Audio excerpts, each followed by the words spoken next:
أهلا وسهلا ومرحبا بكم في بنة جديدة على قناتي ميسا فوز. ما تنسوش الاشتراك بالقناة باش يجيكم جديد وتشجعوني أكثر نحط لكم أكثر لي غوسيت. اليوم باش نعمل معاكم وصفة الاكتشاف لازانيا بالصومون والبراسيا. أول حاجة خديت ماء سخون في حاجة هكا تبدا غارقة شوية باش نحط فيها اللازانيا تيب بالماء سخون شوية كهو شطر تيب اللي خاطر أنا باش نعمل لازانيا انديفيدويل. كي تحبوا تعملوها في طبق كبير ليتاب هذه ما تستحقوهاش. من بعد خذيت البراسيا وقصيتها، استعملت الاكثريه الابيض نتاع البراسيا، الاخضر حطيت منه شويه كهو خاطر يبدل المطعم، ديما الابيض يكون ابن. ومن بعد في قليه ولا في طنجره نحطوا زيت زيتونه وزبده، الكونتيتي نتاع الزبده والزيت نحاولوا يكونوا كيف كيف باش ما يتغاش المطعم هذا على هذا. ومن بعد نذبلوا البراسيا نتاعنا في الزيت والزبده ونفوحوهم ملح وفلفل اكحل، كليل وزعتر مرحيين وثوم شايح والا حتى ثوم حي عادي. الثوم والبراسيا ولا بالفرنسي البواغو يعطيو مطعم بنين على الاخر مع بعضهم. وكان نحبوهم يذبلوا فيسع فيسع ويطيبوا بطريقه اسرع نجموا نغطيو الطنجره ولا القليه نتاعنا، وما ننساوش كل مره نحركوا منا ومنا باش يطيب من الشيرات الكل. والسر متاع الوصفة هذه هو عصرة قارص. العصرة مش صغيرة بالكل، العصرة باهية متاع أقل من شطر كعبة ولا شطر كعبة قارص.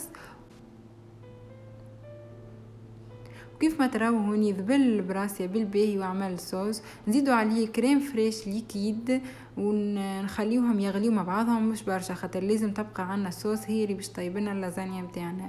واكيد زدت عليها اللمسه التونسيه، عملت فلفل زينه باش تجينا صوص مستحمره شويه. من بعد نحط الصومون يكون حي والا فيمي زوز كيف كيف.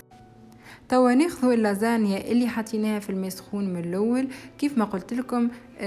كان باش نعملوا في طبق كيف البيريكس هذيك اللي انا استعملتها.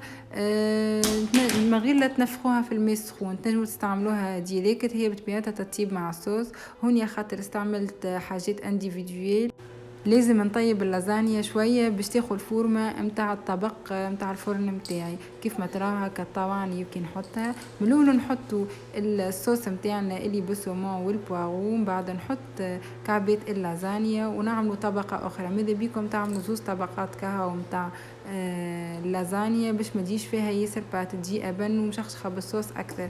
البات والشيء اللي في وسطها يزيد المطعم تاعها يتبدل يولي مش ابن.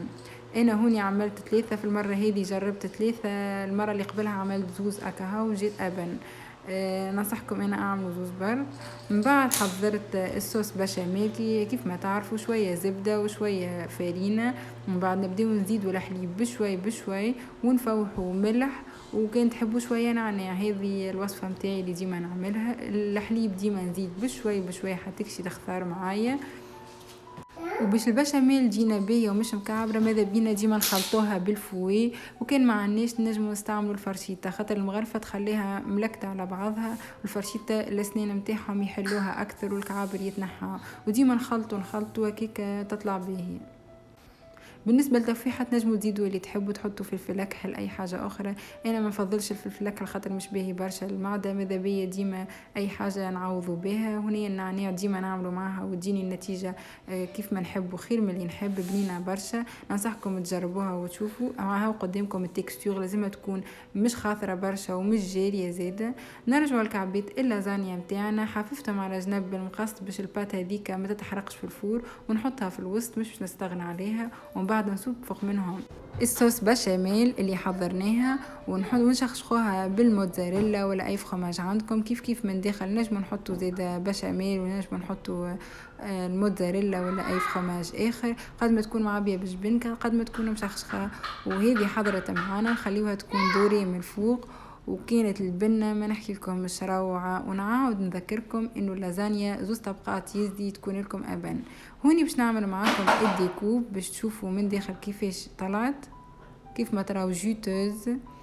ان شاء الله تكون عجبتكم الوصفة وان شاء الله تجربوها، وبالهناء والشفاء.